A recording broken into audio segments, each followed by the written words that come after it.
pero ya está con nosotros Alejandro Páez Varela.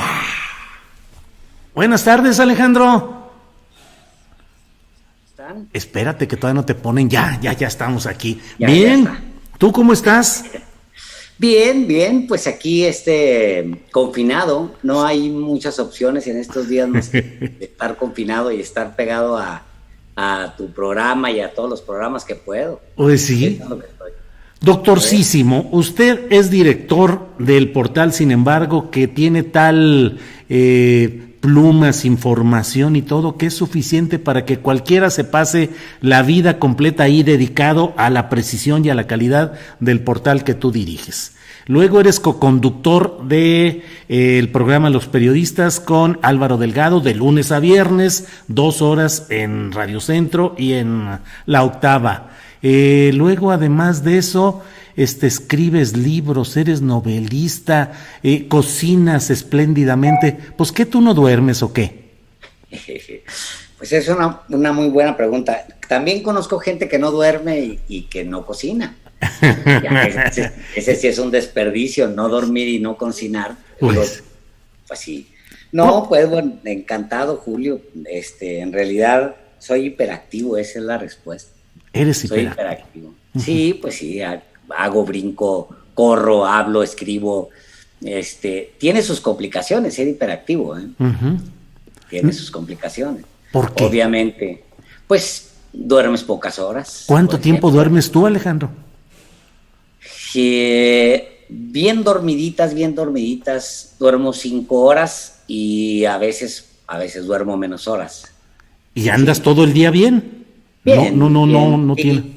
No, ando bien, traigo, también si me desactivo un poco, pues obviamente sí empiezo como a bajarme, pero lo que hago es que estoy siempre activo y tengo muchas tareas, entonces lo que procuro es irlas desarrollando y sacando todo. Nacido en Ciudad Juárez, Alejandro Páez Varela. Sí, nací en un barrio bravo de Ciudad Juárez, en la colonia Melchor Ocampo, que en aquellos años, todavía ahora se le dice la Malhechor Ocampo, imagínate tú cómo la Malhechor Ocampo. Sí, nací y crecí en la Melchor Ocampo, una colonia pues de las muchas de Ciudad Juárez en abandono, en el viejo Ciudad Juárez, en la zona más céntrica. Ahí crecí, mi padre pues era periodista y pues en esos años estaba ahí, pues trabajaba en La Crónica, que era un periódico local que él dirigía, era el director y seguramente era el voceador y era el linotipista y era el todo. Mi papá sí es un linotipista y yo aprendí a por lo menos entenderle el linotipo por mi papá. ¿A qué edad te asomaste al mundo del periodismo en cualquier variante, linotipo, nota, entrar a un edificio? ¿En qué momento viste que había eso llamado periodismo? Hace 46 años, 47 años, tenía yo unos 4 años, un día me metí a la cajuela del carro de mi papá, a escondidas. Y entonces mi papá se fue al trabajo y llegué a La Crónica en la cajuela y entonces mi mamá le llamó y le dijo, no encuentro a Alejandro, ¿en dónde está? Y entonces mi papá andaba buscándome, entonces yo le toqué en la cajuela y salí de la cajuela del carro. No inventes. De ahí literalmente abrió y dijo, ¿qué es esto? ¿Por qué está este muchacho aquí? Y ese día lo recuerdo muy bien, tenía 4 años cuando salí, entré al taller, me acuerdo, pues flachazos como uno tiene, como es la memoria, flachazos, y me acuerdo que me sentó mi papá, me agarró después de regañarme, me sentó en el segundo escalón de una rotativa, era una Chandler, de esas alargadas que eran planas, porque te acordarás pues que no había placa, todavía no se inventaba siquiera la placa, no había la offset, eran de tipos móviles, las cabezas grandes, lo que le llaman wood, y las galeras eran pues de linotipo. Y entonces me acuerdo mucho que me sentó ahí y un fotógrafo al que conocí años después, Juan Robles se llamaba, un fotógrafo extraordinario. Me tomó una foto que por ahí anda, traigo el cabello largo, tenía cabello para empezar, y estoy sentado ahí, claro, y estoy con los piececitos volando, porque pues estoy sentado en el segundo escalón de la rotativa. Yo creo que ahí empieza todo. Ahí es cuando empieza, Julio. ¿Pudiste haber muerto en esa cajuela? O sea, que no se hubieran dado cuenta, no sé si era tiempo de frío, de calor, que suelen ser extremos, el humo, en fin, pudiste haber muerto. ¿Cuántas veces has estado a punto de morir, Alejandro? Que yo me haya dado cuenta, quizá uno está más veces de las que uno sabe cerca de morir, no lo sé, no recuerdo, recuerdo momentos así complicados de mi vida, pero no recuerdo uno donde haya estado así cerca, que haya visto la muerte. Afortunadamente no, supongo que he estado en riesgo en algunos momentos de mi vida, pero no registro uno en particular. ¿Eras chavillo, digamos, vago de barrio, de andar ahí en las broncas o en todo el movimiento que se da en un barrio bravo en este lugar en el cual nos has platicado de Ciudad Juárez, o eras más bien retraído? Mira, tenía muchas ventajas y desventajas cuando estaba chiquillo. Primero era muy chaparrito, mido 1.72, pues soy, para los estándares norteños también y además me di un estirón ya a la mediana edad, después de la adolescencia. De repente me di un estirón, pero fui muy chaparrito. Uh-huh. Y luego fui miope, Julio, pero nadie en la casa, fui el quinto de 6. Uh-huh. Ya sabes, los papás pues atienden a los primeros y luego la mamá llora cuando se cae el primer niño y lo atiende. Ya los últimos ya, ay, levántenlo por favor. Y no se dieron cuenta que yo tenía una miopía severa, ni yo me di cuenta que tenía una miopía severa. Entonces, pues nunca jugué absolutamente nada y eso me separó de algunos grupos. Uh-huh. Pues el juego y el béisbol y esto que se juega en los llanos allá en Ciudad Juárez, pues te acerca a los grupos y yo me di cuenta después que en realidad no podía cachar la pelota porque no la veía, me puse muy tarde los lentes. Entonces fui hasta donde pude, interactué todo, hice siempre mucho esfuerzo por interactuar con la gente, con los muchachos, con los de mi edad, pero no necesariamente tuve éxito siempre, aunque pues supongo que había gente todavía más retraída que yo, no sé, quizá. Uh-huh. ¿Recuerdas tu primera nota publicada, tu primera ocasión en que viste tu nombre por Alejandro Páez Varela o simplemente Alejandro Páez Varela abajo del título, de la cabeza de la nota? Recuerdo 2 momentos muy especiales. Uno donde por primera vez me firmaron una nota. Yo empecé en un periódico como Huesos, fui Huesos. Uh-huh. Para la gente que no lo sabe, en las redacciones de los periódicos pues había la gente como yo, chavitititos, uh-huh, de 14 años tenía yo entonces, y pues que van por los refrescos de los reporteros y van por las tortas, pero tenían una labor fundamental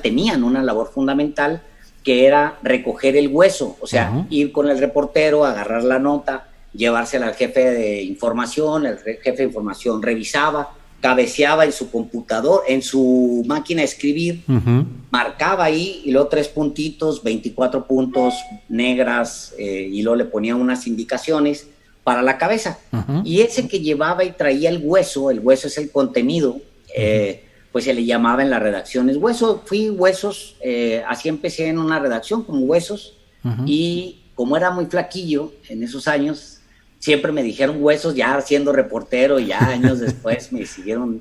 Es más, todavía algunos que me encuentro por ahí, pues que me conocieron esos años, me dicen Huesos. ¿Qué pasó, Huesitos? ¿Cómo está? No, pues bien, todavía me dicen Huesos. Así empecé, Julio, y luego un día me dieron oportunidad, como a muchos de nosotros. Hay 2 grandes escuelas para empezar, que una son los deportes y la otra es la policíaca, que es te mandan a las dos fuentes, cubres eso porque no lo quiere cubrir, sobre todo el deporte llanero, y fui a cubrir. Me acuerdo mucho de que era un juego de un equipo que se llamaba Pajaritos. No entendía yo muy bien el juego, pero me paré a un lado del manager ahí y le pedí que me explicara cosas, y entonces escribí una nota de béisbol de una liga infantil llanera. Y esa fue mi primera nota. Y la segunda fue una nota principal que no la voy a olvidar, y ahora ya no en el Mexicano, sino en el Fronterizo, que era el papá del Mexicano. El Mexicano era un vespertino y el otro era el Periódico Grande. Y pues fui a cubrir pues todo allá son llanos, entonces fui a otro llano, ahora a entrevistar a unos maestros que me habían contactado a la redacción para hablar sobre cómo utilizaban a los niños para cruzar marihuana en los pueblos que están a un lado del río, y era un fenómeno que estaba creciendo, no había tanta criminalidad, y yo me metí y platiqué con las mamás, que llegaban los señores, les daban unas monedas, y entonces ahí iban los niños con marihuana en las espaldas y cruzaban la marihuana en el río Bravo. Y las señoras, a la gente no le parecía, no había ni siquiera un código moral con respecto a cruzar marihuana o eso. Había más bien una alarma en el pueblo por el río. La marihuana, deja tú, el río era, pues me llevaron ahí donde se veían los remolinos de agua, y mire, por ahí se cruzan los muchachos, se los va a llevar la corriente, etcétera. Pues un día de estos señores vienen aquí, etcétera. Y esa fue mi nota principal, una nota principal sobre cómo usaban a los niños para cruzar marihuana. ¿Y cómo saltaste, antes de entrar al terreno de la literatura, cómo eres como jefe, como director de Sin Embargo, como subdirector de varios medios? ¿Eres quisquilloso, carrascaloso, enojón, cascarrabias, o eres buena onda? ¿Cómo eres, Alejandro? Yo creo que eso tendrías que preguntárselo a los muchachos, porque está bien, vamos a hacer una suscripción y luego te decimos una votación y luego te decimos qué salió. Sí, exacto. No, soy duro, soy estricto. También crecí en redacciones, Julio, que eran distintas a las de ahora. Tú recordarás, sí. Pues las redacciones primero eran periódicos que olían siempre a hombre, ¿no? Eran periódicos muy machines, siempre olían a varones. Las mujeres trabajaban en sociales, trabajaban en espectáculos, en tareas menores, así era. Sí. Y bueno, eso aceleró la crisis también de la prensa, es otro tema, pero aceleró la crisis de la prensa. Tú olías al Excelsior o al Universal de los años 80 y olían a macho, o sea, olían a hombre, eran periódicos hechos por hombres para hombres, y al final no nos dimos cuenta que quien decide la suscripción de los periódicos no es el hombre, es la mujer. Eso se dieron cuenta en los 80s, por ahí, que era la mujer la que decidía sobre una suscripción, y entonces eso aceleró la pérdida de la suscripción y al final la pérdida de lectoría del impreso. Eso sucedió en México y en el mundo. Sí. ¿Qué te molesta más de un reportero descuidado? La entrada, Julio. La entrada es muy importante. El lead, la gente lee los leads, el primer párrafo. Ese primer párrafo tiene que ser muy pulcro. Y como existen convenciones, como existen muchos manuales que coinciden exactamente en lo que debe decir una entrada, pues es muy difícil equivocarte. Entonces una entrada mal hecha no solamente ahuyenta al lector, sino que también te dice quién eres tú. Muchas veces una entrada habla de ti, aunque parezcan todas las entradas iguales, porque traen, pues la convención dice quién, cómo, cuándo, dónde.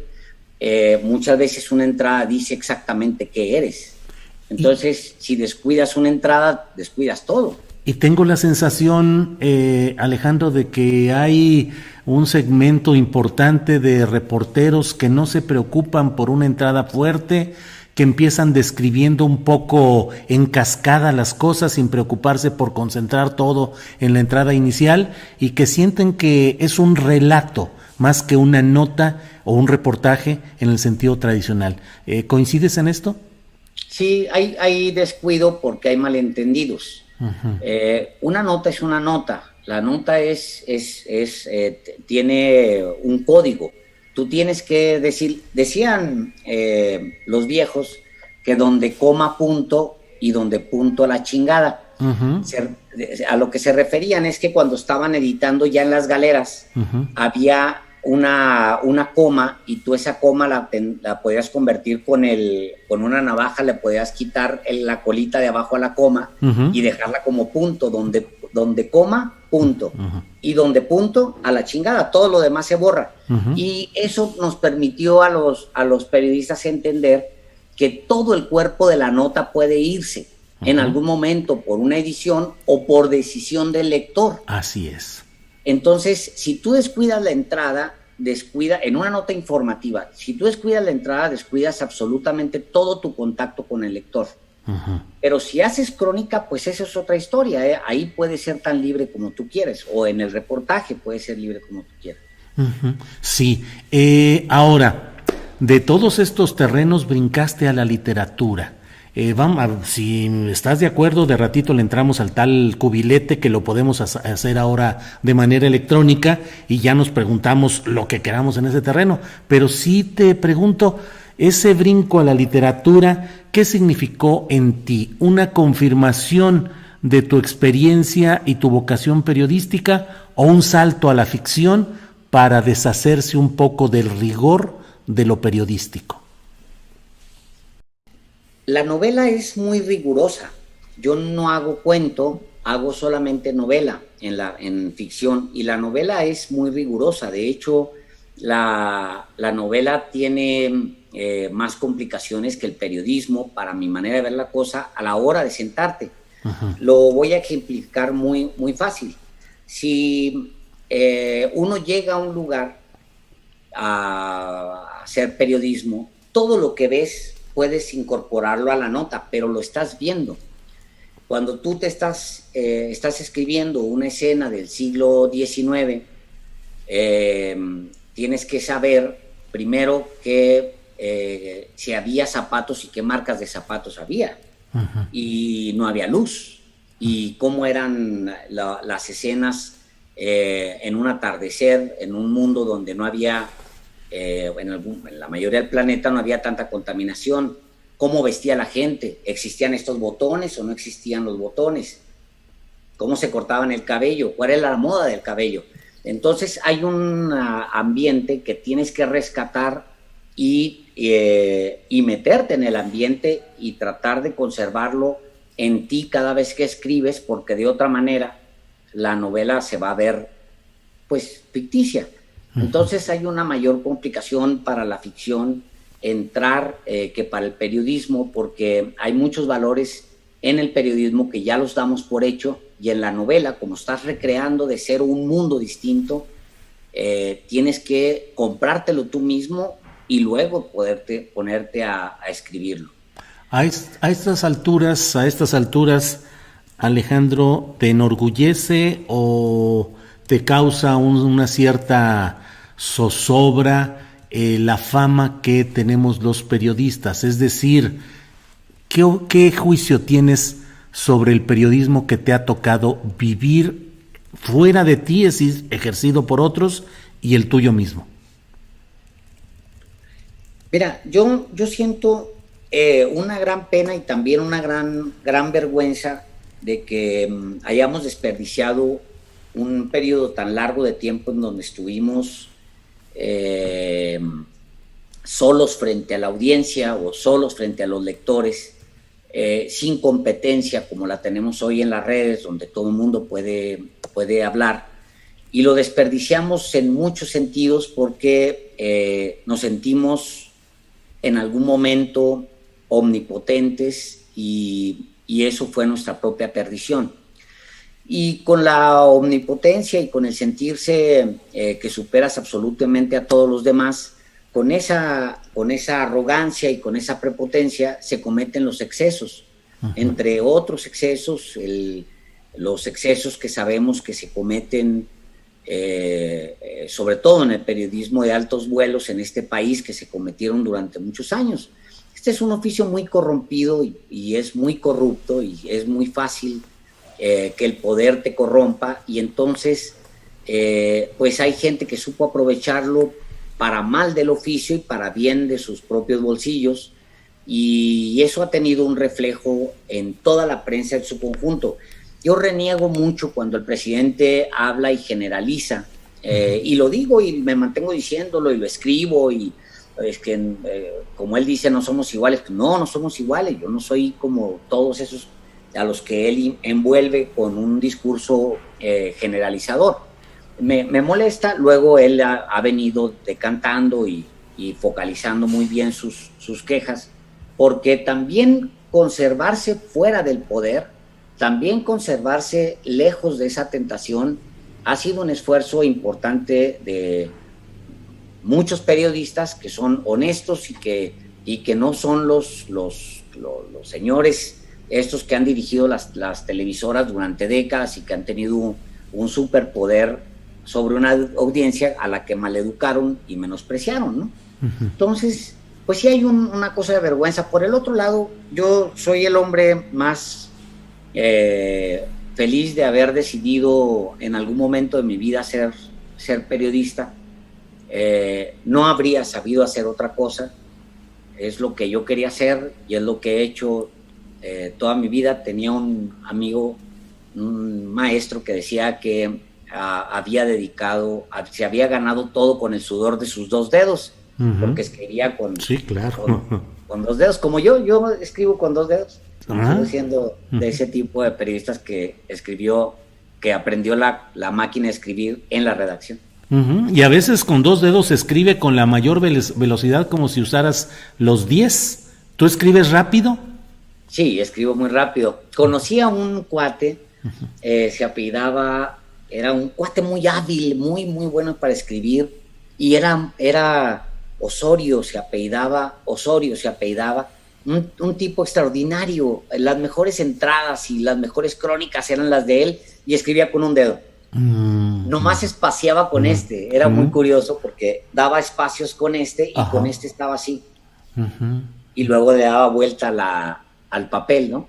Escribía así y luego le daba vuelta y espaciaba con uno. Era muy extraño verlo escribir, pero bueno, así lo que te dice que no importa la herramienta, más bien que traes acá. Cuando sueñas en Ciudad Juárez o en la Ciudad de México? Sueño mucho y sueño muy recurrente. Uh-huh. Sueño casi siempre las mismas historias con pequeñas variaciones. Y los sueños, no me había preguntado yo si son siempre de Ciudad Juárez, pero en su mayoría son de Ciudad Juárez. Uh-huh. Son Ciudad Juárez. Chihuahua, que también viví de niño, Ciudad Juárez. Uh-huh. Vivo, creo, lo que sueño, uh-huh, y al revés, sueño lo que vivo. ¿Qué habrías sido hoy si hubieras seguido en Ciudad Juárez, Chihuahua? ¿Quién sabe? Yo me salí en un momento complicado en mi vida personal. No sé, yo creo que necesitaba moverme de Juárez, uh-huh, y creo que necesitaba huir de Juárez. Uh-huh. No sé, yo creo que, no sé, soy catastrofista, entonces diría que sería nada. Uh-huh. Me habría perdido, posiblemente, me habría perdido en algo, no sé qué. Uh-huh. Yo necesitaba moverme de allá. Yo crecí en Torreón, Coahuila, en mi infancia, en lugares que también son muy problemáticos. Viví en la colonia 1 de Mayo y nací en otro lugar también muy complicado en términos de violencia y de delincuencia, que era lo habitual y lo cotidiano en lo que yo nací y crecí. A veces me preguntan qué habría sido ahí y les digo, pues a mí se me hace que habría sido delincuente. Creo que me hubiera jalado la tendencia a lo que yo vivía, veía y lo que se respiraba y sucedía todos los días en el ámbito de Torreón donde yo nací. Te pregunto lo mismo, ¿tú pudiste haber optado por lo delictivo? El núcleo familiar era muy poderoso, Julio. Yo crecí pegado con mi madre y siempre fue muy, muy poderoso el núcleo. Ella tuvo preocupaciones muy puntuales con nosotros que nos permitió, por fortuna, mantener medianamente la vertical, como se dice. Yo me acuerdo mucho un día que mi mamá nos juntó. Me acuerdo dos momentos importantes a esa edad. Estaba muy chiquito, tendría unos 4 o 5 años, y mi mamá nos dijo ahí a 3, 4 hijos que estábamos en ese momento ahí, nos dijo que nos iban a tratar de dar algo en la calle y que eran moscas. Venía entrando y me dijo, acabo de ver gente comiendo moscas en la calle. No permitan que les den moscas, son moscas, aunque les ofrezcan algo. Yo creo que ella vio alguna droga o algo en la banqueta, porque eran barrios, en ese momento había un conflicto de pandillas, y me acuerdo muy bien hasta de un pleito que hubo. Estaban peleando pachucos contra harpies, que eran los dos grupos dominantes. En ese momento los pachucos terminan convirtiéndose en aztecas, una banda que hasta el día de hoy sigue. Los pachucos eran los pachucos, aquellos pachucos, los que venían con una influencia muy fuerte y habían compartido con Tijuana y con Los Ángeles una vestimenta, un tipo de ser, una manera de hablar. Y los pachucos también empezaron a mover heroína. Yo creo que mi mamá, había mucha heroína en esos barrios, y yo creo que mi mamá vio algo ahí, y lo que nos dijo fue: no se acerquen y no acepten nada que les ofrezcan. Y me quedó, ¿cómo las agarran? Pensaba yo, ¿cómo agarran las moscas para dártelas de comer? Pensaba yo. Y mi mamá estaba permanentemente detrás de nosotros, viendo, y había una tensión muy fuerte. Yo creo que no en esos años, pero los años después fueron muy complicados, Julio. Había mucho alcohol, había muchas drogas, eran los 80s, cuando yo era un jovencito, y vi todo ahí, cómo se empezó a descomponer. De mi barrio en Ciudad Juárez, mi último barrio en Ciudad Juárez, había no diré los nombres, pero O está desaparecido. De una familia en particular, eran 2 niñas, las 2, a una la mataron desgraciadamente, muy guapas las 2 niñas, la mataron en un bar, y a la otra, como unos 10 años después, la mataron en otro bar.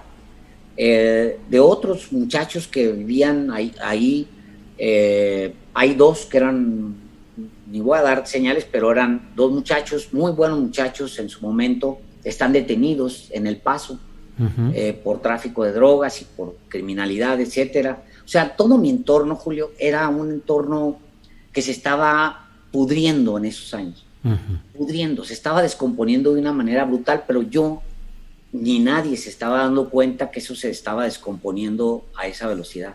¿Y la decisión de irte a la Ciudad de México fue tuya, de tus padres, de tu familia? No, fui yo, tomé esa decisión porque debía tomarla. Llegó un momento en el que dije, no puedo estar aquí. Yo estaba en el Diario de Juárez en ese momento, era jefe de redacción del Diario de Juárez, y tomé la determinación, dije, no puedo estar ya más tiempo aquí. Ya era una cosa brutal, ya estaba muy corrompido. Vinieron los años de González Calderoni, que fueron la corrupción total de la prensa de Ciudad Juárez. Yo me acuerdo de muchos detalles que un día los escribiré cuando pase el tiempo prudente para hacerlo, pero cómo fue la llegada de González Calderoni y de otros comandantes de la Policía Federal en esos años, que fue básicamente con Salinas. Ciudad Juárez se convirtió en la base del narcotráfico en México. Tenían tomado absolutamente todo, no había violencia, pero ya los barrios estaban tomados por el narcotráfico en los años de Salinas, con la llegada de González Calderón. Y pues yo recuerdo todo eso y empecé a ver cómo reporteros, colegas, empezaron a brincar primero empezar a aceptar invitaciones y luego brincar hacia otras cosas. Sí. Años muy complicados. Claro. Te asumes, te entiendes, eres norteño. Por supuesto. ¿Qué es ser norteño? El norte son muchos nortes, Julio. No hay un norte. En realidad, por ejemplo, nosotros ya aceptamos a la gente de Torreón como la última frontera del norte. Pues sí, Torreón es el mero sur de todo esto, así es. Exacto. Ya los aceptamos porque pues tienen algodón, entonces pues ya ni modo, ¿no? La leche Lala. Tienen la leche Lala, tienen campos para sembrar, por ahí andaba mi general Villa. Claro. En fin, pues hasta ahí. No, mira, son muchos nortes y por ejemplo, Monterrey no tiene absolutamente nada que ver con nosotros, por ejemplo. Nada. Tenemos otra manera de decir las cosas, comemos distinto, nos comportamos distinto. De hecho, Monterrey, yo tenía unos cuates que decían que son chilangos light, ¿no? Es una manera de decir, son del sur, pero son light. No son como los chilangos. Y nosotros nos hermanamos más. Fíjate cómo son las cosas. Juárez y Tijuana, una historia que tú conoces, tienen una hermandad. Hablamos casi igual, es muy curioso que compartamos muchas cosas. Tuvimos el fenómeno de los pachucos al mismo tiempo, luego los cholos, luego el crimen organizado, etcétera. Y compartimos muchas cosas por una razón: la carretera. Y nuestra relación con Los Ángeles. Y esa columna vertebral nos unió. La carretera, ¿cuál? Si no hay carretera no hay carreteras en el norte. También por la revolución, como los movimientos importantes de México en el siglo XX vinieron del norte. En el norte nació la revolución de 1910, ahí estalló. Del norte vinieron los movimientos democráticos de los 80s, que, bueno, se asentaron, se fueron bajando y fueron presionando, y hubo siempre un temor de la federación de conectar todo el norte, de tal manera que no hay una carretera que una Ciudad Juárez con Tijuana o Ciudad Juárez con Ciudad Acuña. Entonces, tú cruzas a Estados Unidos, agarras la I-10, la internacional, y es como llegas. En realidad a alguna otra parte de la frontera, tienes que cruzar a Estados Unidos. Pues esa carretera, la I-10, nos conectó a Tijuana y a nosotros. ¿Con qué cosas compartimos? Compartimos la tortilla de harina, para empezar. ¿Sigues comiendo tú con tortilla de harina? En mi casa ha habido el puente aéreo más largo de la historia de este país.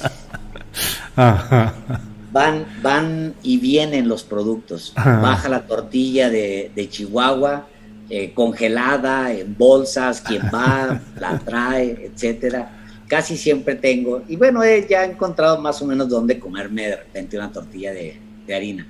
Pero sí, se sigue comiendo tortilla de harina en esta casa, mucha. Ya que tocamos el tema, te iba a preguntar si en algún momento de tu vida tú habrías pensado en ser algo distinto a lo que hoy eres, otro oficio, otra profesión. Y un poquito yo contesto por adelantado, ¿no te hubiera gustado ser cocinero? Porque a mí me consta que eres un apasionado de la cocina, del guiso, el de hacer y presentar y compartir platillos suculentos que te encantan. Te he visto cómo te brillan los ojos y la actividad frente a la posibilidad de hacer un buen platillo.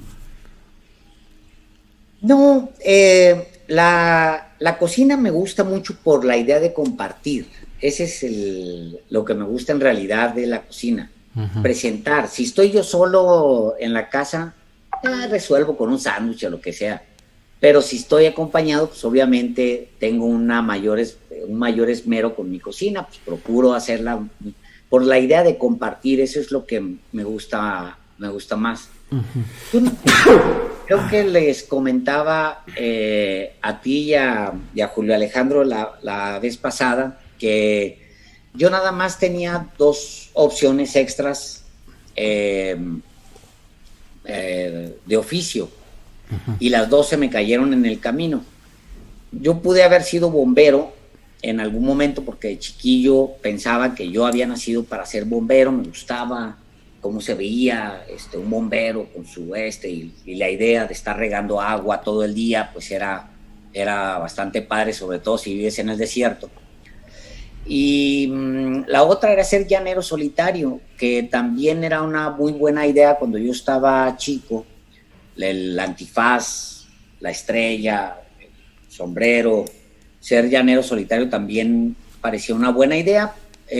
No pude ser tampoco llanero solitario, entonces pues no había las condiciones, Julio, ya no hay ya no. llaneros solitarios, no hay muchos. Claro, te abruma, te deprime todo lo que diariamente ves y lo que diariamente te enteras de lo que pasa en nuestro país, corrupción, crímenes, de todo. No, lo asumo. Lo asumo. Esto es lo que yo veo, y esto es lo que... No, lo asumo. Para mí, todo lo que está en mi entorno lo digiero de 2 formas. Una es como lo digiero como periodista. Y como periodista lo veo como información, lo veo como contenido. Ahí no lo asimilo, no toca al Alejandro por dentro. Muchos años después de trabajar la policíaca, muchos años después de ser reportero policíaco en Ciudad Juárez, me traía en la cabeza muchas historias que sabía que tenía que escribir porque sí me estaban abrumando, pero habían sido muchas y muy, muy crueles y terribles. Y ahí fue donde nacieron los libros, algunas de las novelas. Un día llegué a traíamos los radios de la policía en esos años, las frecuencias, y oí que había un muerto.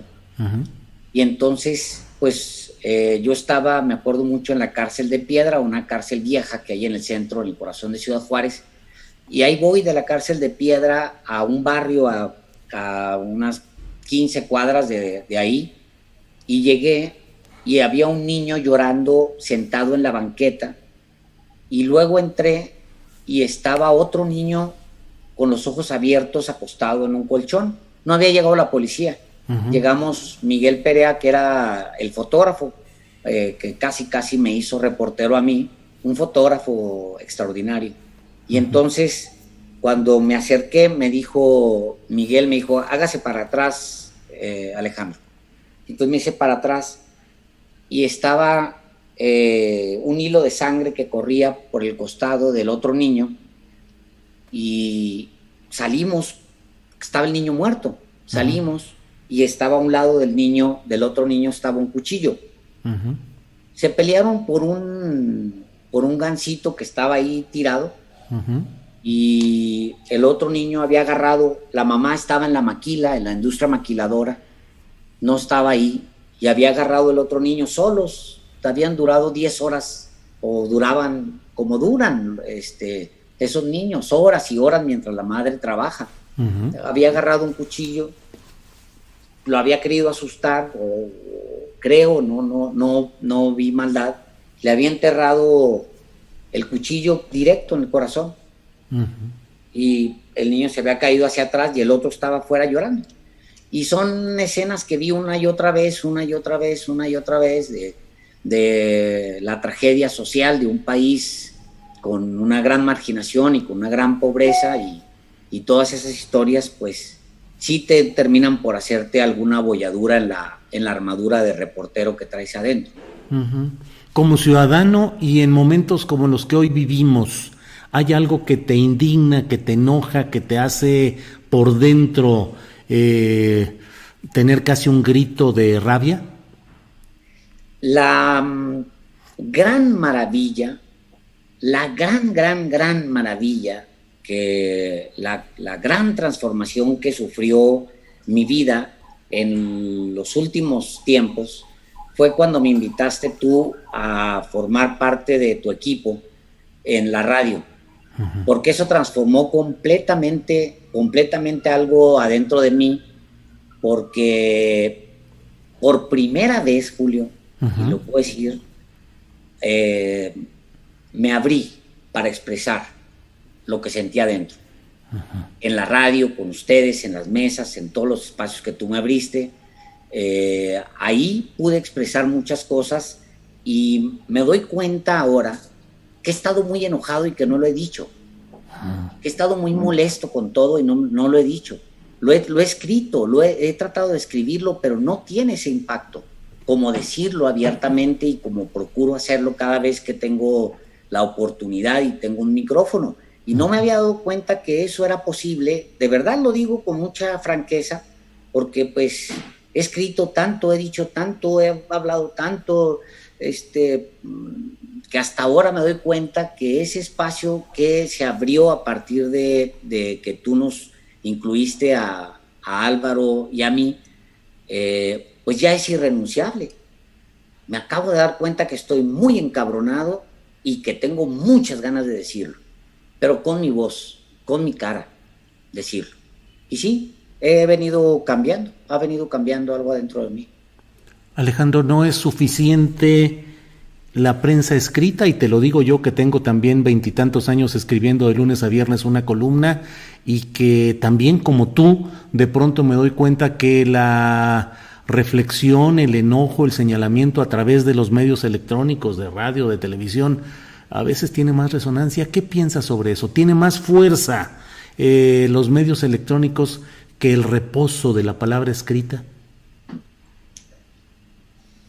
Lo que pasa es que ahora sí estamos nosotros cara a cara con la gente, y eso cambia todas las cosas. El hecho de que un programa como el tuyo tenga 10,000 personas conectadas en este momento, al mismo tiempo, más de 10,000 personas conectadas, pues es una respuesta primero al fracaso de la televisión como la conocimos, y el fracaso rotundo de cierta prensa que se hizo durante décadas, por un lado. Y por el otro lado, pues está la posibilidad que tiene alguien de voltearte a ver a los ojos y tú tener la obligación de verlos a los ojos. Y entonces eso genera un espacio de confianza y también de responsabilidad muy alto, muy grande. Y esa responsabilidad y esa confianza también el otro que está de aquel lado, que nunca lo vimos a los ojos, lo siente y lo ve, sabe perfectamente qué se trata, donde hay honestidad, donde no hay honestidad, donde hay alguien impostado vendiéndole una historia que muy probablemente sea una mentira y donde no existe tal cosa. Entonces yo creo que se nos han abierto espacios que no existían, y ahora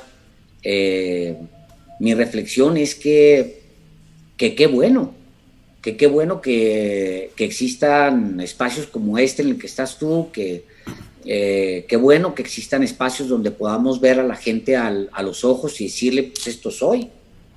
Aquí no hay más que esto. Y yo creo que eso también nos ha hecho evolucionar a nosotros, Julio, también.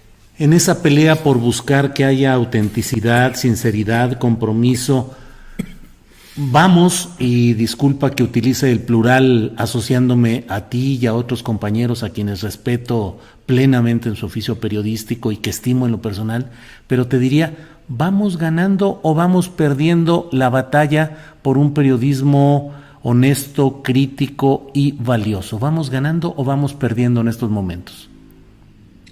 Yo creo que va ganando la audiencia, va ganando la gente, y yo no sé si nosotros estemos ganando. Y te voy a decir por qué. Soy muy escéptico con respecto a mi propio gremio. Soy muy escéptico con respecto a lo que sucede allá afuera con la prensa. Hay columnistas de estos que están día y noche hablando pestes y que sobreviven a a todos los sexenios, y hay periodistas profundamente corruptos que siempre caen parados. Uh-huh. Siempre caen parados. Entonces pues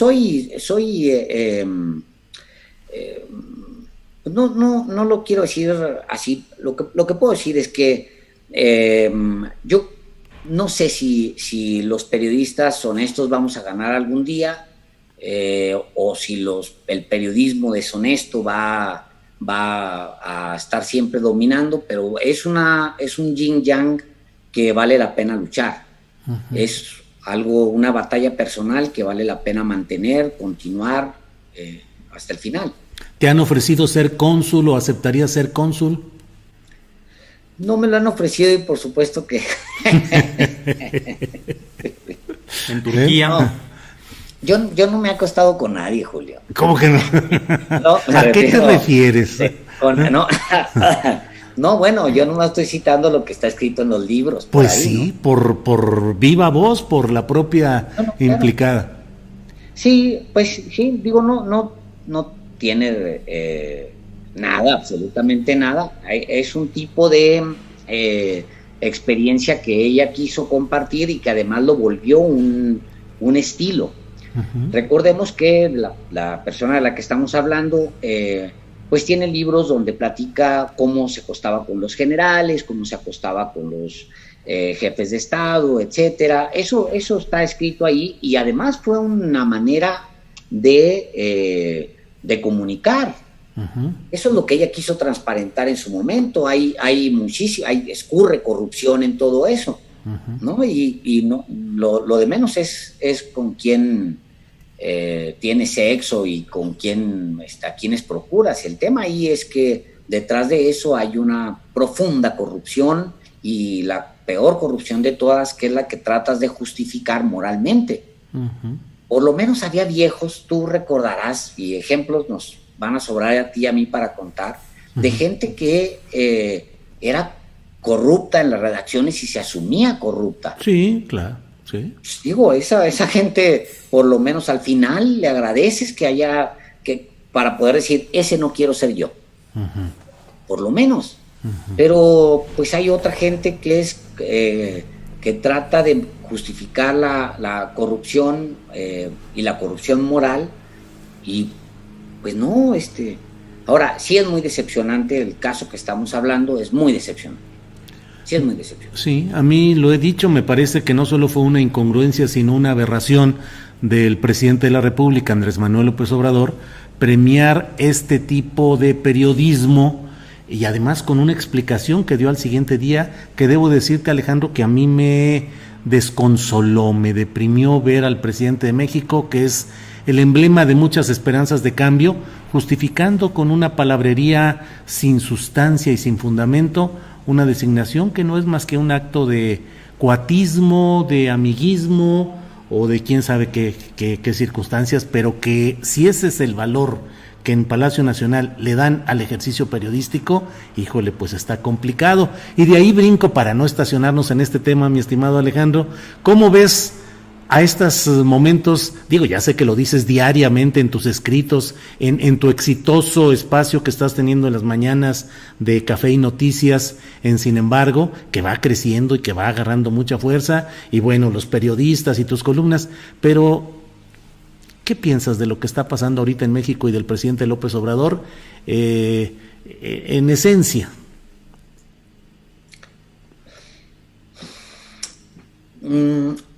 Mira, yo creo que el presidente cada vez tiene menos posibilidades de maniobrar, y cada pequeño acto que él realiza va a ser muy importante. Tiene muy poco margen con la economía, no hay mucho que hacer ahí. Estamos metidos en un hoyo y vamos hacia un hoyo peor, porque así está el mundo y punto. Así está la economía europea, cayó en su conjunto 7.8%, España casi un 20% por sí misma. O sea, está cayendo el mundo, es el mundo el que se hunde, y ahí hay poco que hacer en términos económicos. Hay cosas que se pueden, por supuesto, hacer desde cada nación, pero los márgenes son muy pequeños. Bueno, crimen organizado y demás, híjole, pues ya vimos, ya se fueron casi 2 años y vamos a ver, pero hay poco margen, siento que a veces en términos de seguridad hay muy poco margen, incluso va a haber muy poca paciencia de la gente cuando si esto no se compone pronto, y ahí está. Él puede hacer en corrupción, puede hacer algo, y ahí es donde puede estar el López Obrador que estamos esperando todos desde hace muchos años, en corrupción, en términos de corrupción. Ahí es donde el presidente puede realmente meterse y hacer la diferencia, porque no creo que en economía, y dudo mucho lo del el tema de seguridad. Ahí están las cifras, no es porque nada más me gusta echar basura, ahí están las cifras, pero en corrupción él puede. Ahora, todos los pequeños actos que él hace, todos absolutamente, por más breves y pequeños que sean, los actos que él desarrolla tienen una importancia brutal. Por eso era tan importante ese nombramiento en su contexto. Ese nombramiento es tan ruidoso, porque como puede hacer tan pocas cosas, ese nombramiento, ese consulado, entregarlo así, de esos pequeños espacios que tiene él de maniobra, donde, híjole, tiene que cuidarse muchísimo más, tiene que cuidarse más y más. Creo que pierde tiempo en su pleito con la prensa, ya lo he dicho. Creo que no debe pelear con el sector empresarial, pero sí ponerlo en su lugar. Creo que tiene que acercarlo y darle sus zarandeadas, pero no separarse de eso porque los necesita. Y de ahí, Julio, en adelante, creo que la agenda del presidente pudiera ser la corrupción y concentrarse en la corrupción y meter gente a la cárcel, pero una y otra vez demostrar en los hechos que sí era y es un gobierno anticorrupción. Todo lo demás está pendiente, está por verse, no sabemos. Bien, pues Alejandro Páez Varela, dentro de los rituales de este programa está el echar el tal juego del cubilete, que cuando lo hemos hecho presencialmente, pues ahí tiene uno ¿Tú le entras? ¿Qué tipo de juegos, qué tipo de diversiones? ¿Vas a cantinas, cantas, bailas? ¿Qué haces, Alejandro Páez? Fíjate que fui hace años fui cantinero.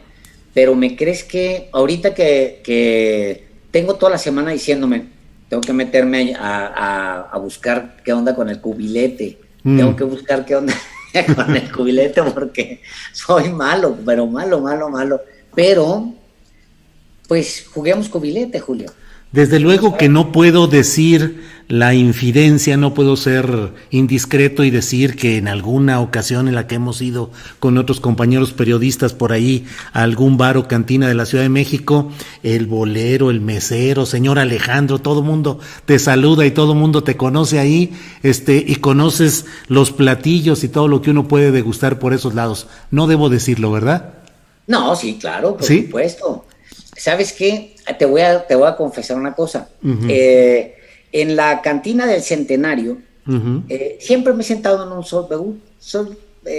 me siento siempre en un lugar cuando voy y me ha atendido siempre el mismo mesero desde que estaba en Reforma o estaba hace 20 años, siempre en la misma mesa y siempre con el mismo mesero. El mesero se llama Carlos, uh-huh, y como al mes agarré la bicicleta, me asomé, llegué ahí, dije, pues igual andan vendiendo tacos enfrente ahí o algo, los meseros del Centenario. Uh-huh. Y sabes que fui y vi que estaba cerrado y que tenían ya un montón de tiempo cerrado el Centenario.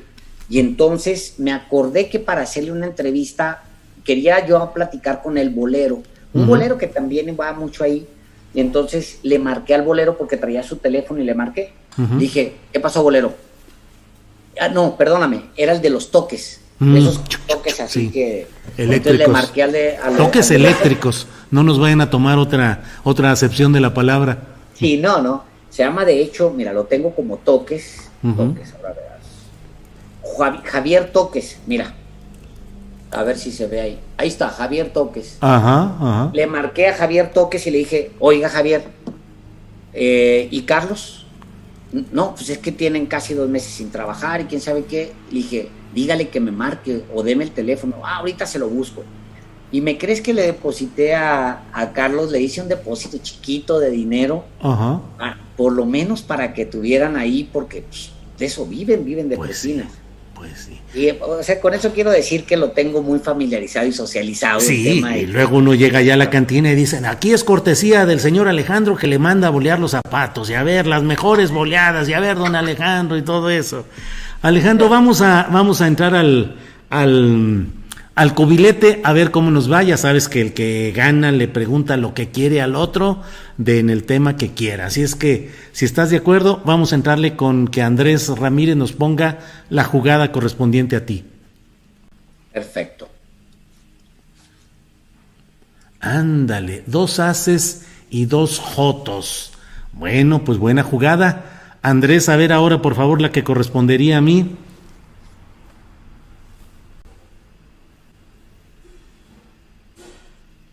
Uy, nada, un par de 10.